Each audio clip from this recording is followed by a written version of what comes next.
And so if we know that we don't have that capability, how can we say with any level of certainty that we are absolutely going to be able to stop, apprehend a threat if it comes across, especially threats of means? If you've got cartels with unlimited funds, and you have cartels with nothing but time and creative minds to try and think about ways to defeat us, and they go into a theater where we are already at a disadvantage because of how vast and open it is, how can you say that border's secure? That's not a political statement to say. That's a border security expert thing to say. We need more people. We need more force multipliers. And unless and until the day comes where we can say for certainty, if something comes across, we're going to see it and we're going to be able to interdict it. To me, that's not border security, because otherwise we're going to be saying under false pretenses to the American people that your border is secure until the next bad thing happens. And then people are going to be saying, how did they get across? I thought you said the border was secure. We have to strive towards that level of security. It may be a perfectionist goal, it may be an unrealistic one, but it's one we have to strive for nonetheless, because that's our mission. Yeah, it's interesting.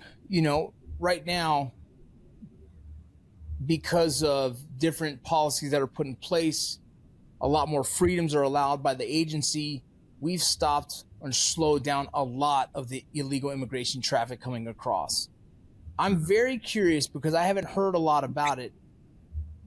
That doesn't, in my opinion, that doesn't mean we've stopped the drugs. No. And I'm very curious to know what your thoughts are on where are those drugs going now? How are they transporting? And what are some things in your experience in all the years you've worked that you think they're probably utilizing now? Well, and that's a key point, and that the American people have to know and understand.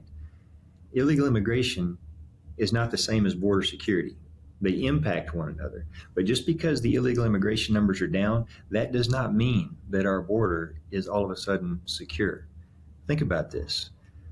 In 100 days and change, our capabilities have not changed substantially. And what I mean by that is we don't have a lot more infrastructure. We don't have more transportation capabilities. We don't have a lot more detention capabilities. We don't have a lot more agents on the ground.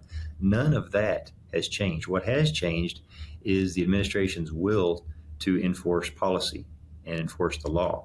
And that has sent a message that has reverberated throughout the immigrant population, such that they're not willing to make that journey right now. And that's good for us, because it allows us to focus on the true border security mission, which is to go after those threats that you're talking about. Going after the cartels, going after the hardened narcotics, the hardened criminals, God forbid the terrorists that are trying to come in and do something bad to this country.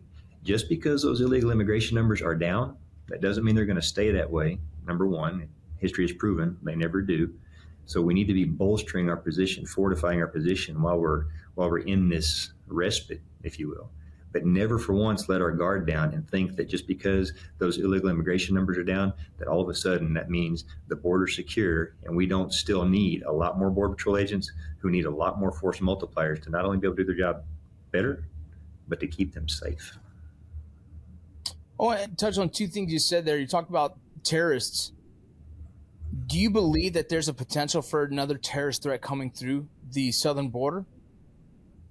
Absolutely. Let me ask you this.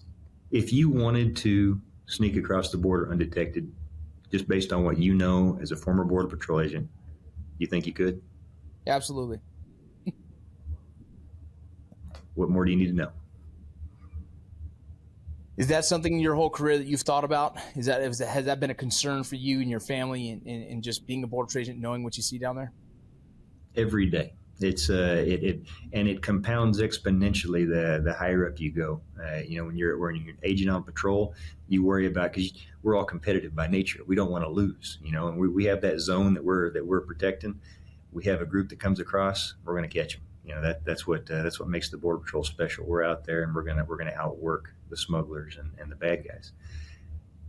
As you start to promote and you advance, the lives and the well-being of your brothers and sisters are in your hands. And so not only do you worry about something bad coming across and doing something bad to our country and our communities, but you worry about something bad happening to them.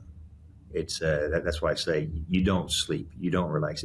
If you really care If you really love your people, it's going to weigh on you all the time, and it did. And I think that's true of all Border Patrol agents, no matter what level we're at. There's a reason why we're in this job. There's a reason why we answered that calling, and it's going to be that keeps us up at night, because we see the vulnerabilities. We know what the threats are that are out there, and especially whenever that message can't get to the American people in the way that we want it to, it's frustrating and it's scary. Hey guys, I want to give a shout out to a company I've trusted for over 11 years, First Form. They make high quality supplements, protein powders, vitamins, performance products, everything you need to support your health, fitness, and recovery. Look, my weight goes up and down like a lot of us, but when I'm dialed in and focused on my health, these are the products I trust. Their Formula 1 protein powder is my go-to after every workout. Cinnamon Toast Crunch, hands down, is my favorite flavor. I use it after every workout and it tastes amazing. They have other flavors too, like salted caramel, red velvet, and chocolate mint cookie. Not a protein shake person? No problem. Their protein bars taste like candy bars, and my favorite flavor is cookie dough.